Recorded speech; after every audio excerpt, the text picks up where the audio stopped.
RRB એટલે કે railway recruitment બોર્ડમાં આસિસ્ટન્ટ લોકો પાયલોટ એટલે કે એએલપી ની ભરતી આવી છે. ટોટલ 9,970 ખાલી જગ્યા ઉપર ભરતી છે.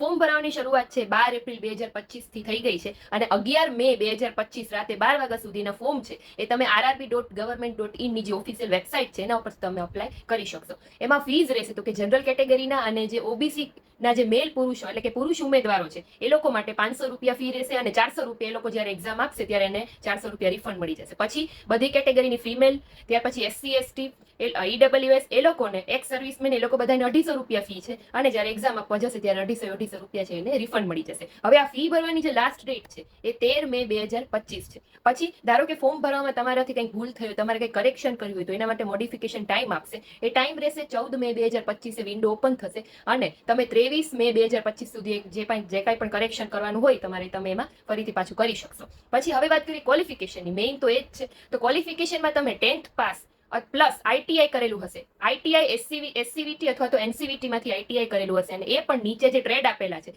એમાંથી કોઈ પણ એક ટ્રેડમાં તમે 10th પ્લસ આઈટીઆઈ કરેલું હશે તો તમે આનું ફોર્મ ભરી શકશો. અથવા તો તમે 10th પાસ પ્લસ તમે કોર્સ કમ્પ્લીટ એક એપ્રેન્ટિસ કરેલી હશે ટ્રેડમાંથી તો પણ તમે આનું ફોર્મ ભરી શકશો.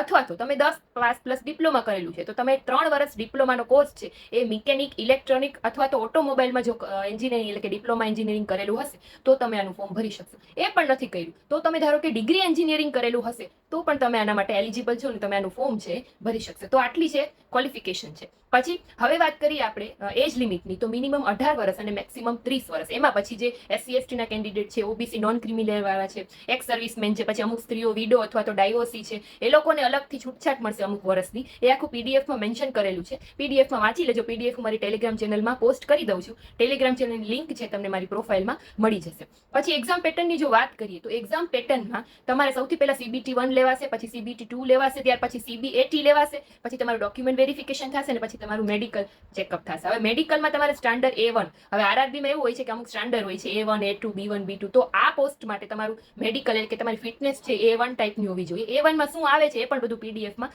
લખેલું છે. એ પણ એક વખત ચેક કરી લેજો. ત્યાર પછી વાત કરીએ સેલેરીની. તો આમાં તમારો ઇનિશિયલ પે લેવલ 2 પ્રમાણે એટલે કે 19,900 થી સ્ટાર્ટિંગ થશે. 40,000 સુધી પણ આ જઈ શકે છે. તો આમાં ફોર્મ ભરવા હોય તો શરૂઆત થઈ ગઈ છે. 11 મે છે લાસ્ટ ડેટ છે. હવે CBT 1 ને CBT 2 માં શું સિલેબસ છે, કેવી રીતની એક્ઝામ પેટર્ન છે, કેટલા માર્કના ક્વેશ્ચન છે એના માટે મારી નેક્સ્ટ રીલનો વેઇટ કરજો. હું નેક્સ્ટ રીલમાં એનો સિલેબસ પણ તમને જણાવીશ. એના માટે મને ફટાફટથી ફોલો કરો. Thank you.